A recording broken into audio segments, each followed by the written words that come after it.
that good? Yeah, that's good. Were you trying to find that one reading where it's like, Yeah, where he, where Jesus is like, I'm going to leave the flock and then find... yeah. I thought, like, for whatever reason. I almost brought it up too, but then I was like, that's probably the one you wanted to bring up. Yeah. I mean... Yeah.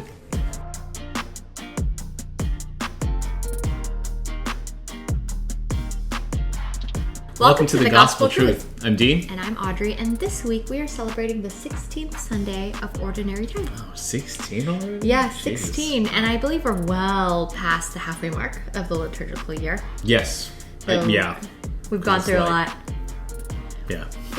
Yeah. But anyway, this week we really want to focus on the theme of Jesus being our shepherd, and basically being the shepherd who finds those who are lost and unites us with him and the rest of his flock. And then it's going to be a really great thing to reflect on today. But before we do that, do you want to remind everyone what the Gospel Truth is about? Of course. So the Gospel Truth is all about Audrey and I sharing our thoughts about the faith, the word, happenings in the church. Hopefully by doing that, we can understand our own faith a little bit better, and maybe you, the viewers, can get something out of it as well. Yep. So let's take a look at the readings. Good readings. Yes, as Audrey said, there's a theme of the shepherd, and trust me, it's pretty hard to miss this theme this week. Oh, yeah.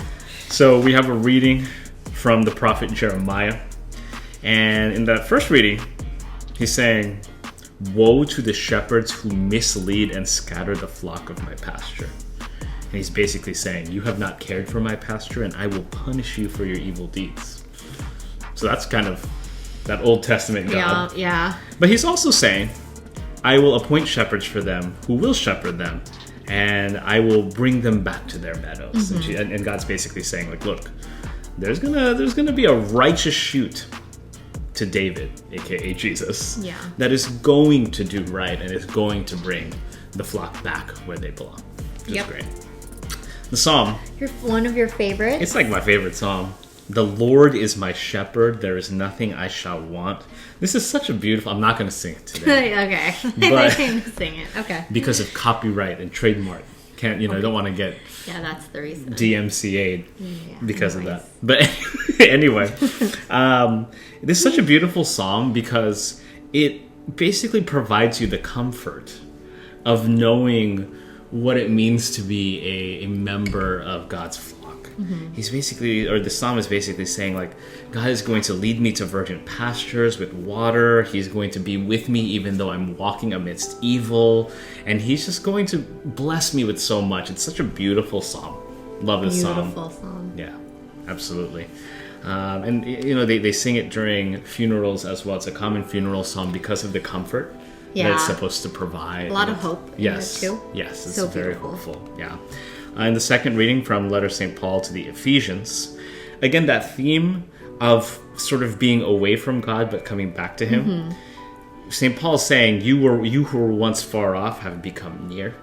You have returned back to the body and blood, or to the blood of Christ. And through Jesus, we have access to one Spirit in the Father. In other words, we are united by that Holy Spirit to God. Yeah. And that's beautiful.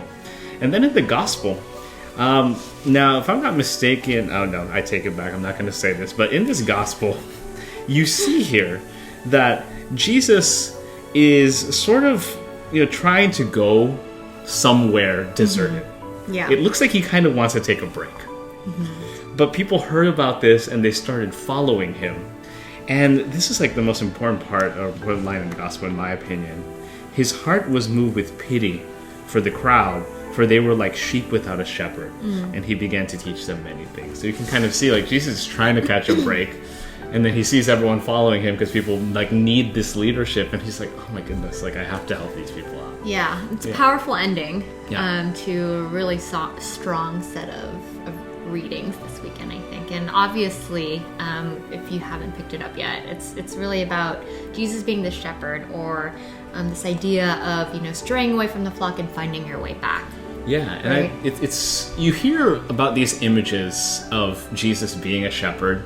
Like, there are other readings as well that reference the parable of, like, the shepherd that will look out for his sheep. Yeah. But there's something unique about this set of readings in that you kind of just really feel Like, Jesus is just like, I want you to be part of my flock. Yes, like, and in a very, like, non-forceful way, too, where he's just like, be part of my flock. Yeah, he's not like, saying, hey, yeah, be part of my but flock. he's like, I welcome you. I'm here to guide you. I want to lead you to, like, eternal happiness and eternal life, and all, like, and I will let you guide the way, but I'm still here to keep you, like, within, like, I'll keep you safe. Yeah. And keep you, like, you know, keep you safe.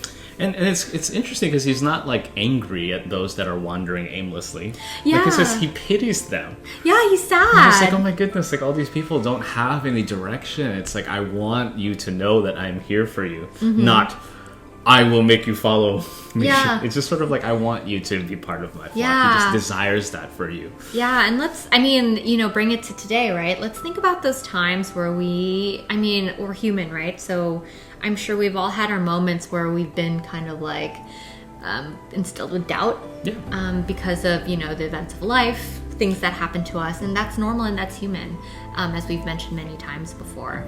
And you know what's funny is that people who are led astray, or who kind of like have these doubts and kind of stray away from the flock, we believe that those, like, Jesus isn't mad at them. Yeah.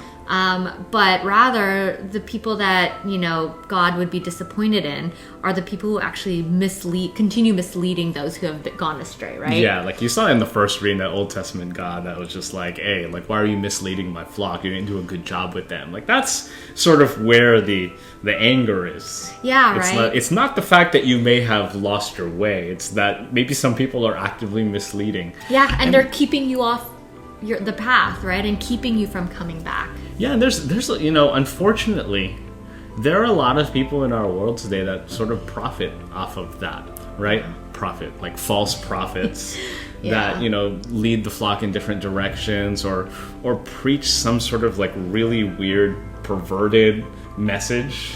Yeah. You know, it's like that is that misleading that I think that the first reading is getting to. Yeah, and I think if we remember, like, if and when we are led astray, that, you know, I mean, and for those who may start to believe those who are misleading us, I mean, let's remember, right, in the past few weeks, we say God only knows, you know, what the plan is for us, right? No one knows. So if anyone is telling you otherwise, like, just take a beat to really think about, like, is this right? Am I being misled? Am I being, like, am I being forced to, like, stay further away from the church when in reality, you know, you might have been already on your way back in so many ways. Yeah. And so that's sort of the beauty of these readings this week, is that you can see them as sort of an invite. Like, Jesus is, and God is inviting us once again to draw near to him.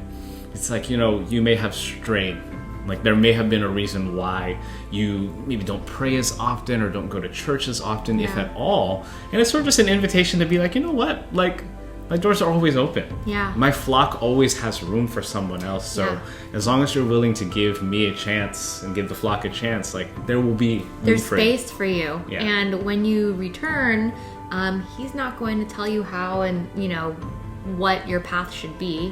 He will let you figure that out on your own, but we'll just be there to make sure that you don't fall astray. Yeah. And that's what's so beautiful about it. And maybe if we just take the time to really think about, I mean, you know, the comfort that we get, you know, from being shepherded by God. Yeah. In so many ways, instead of focusing on the negatives, and really taking a beat to reflect on, you know, when are the times in my lives where maybe I might have missed that signal because I was so consumed with, like, my doubt. And, like, really think about, like, maybe this was a sign that, you know, maybe it was an invite to come back, and maybe I chose to ignore it. Yeah. And so I think our challenge this week is to maybe reflect on the times or the aspects of your life where you may have been led astray, or maybe sort of straying away from God, and really reflect on that and see if there's a way that you can answer God's invite to return. Yeah, I think that's a really good way to challenge everyone this week. It's a beautiful set of readings, and we really hope you take the time to reflect on that, because it's just so comforting if you really think about it, and we hope you find the same comfort that we found in reflecting over these readings. Alrighty, everyone. Take care. We'll see you next week. Bye.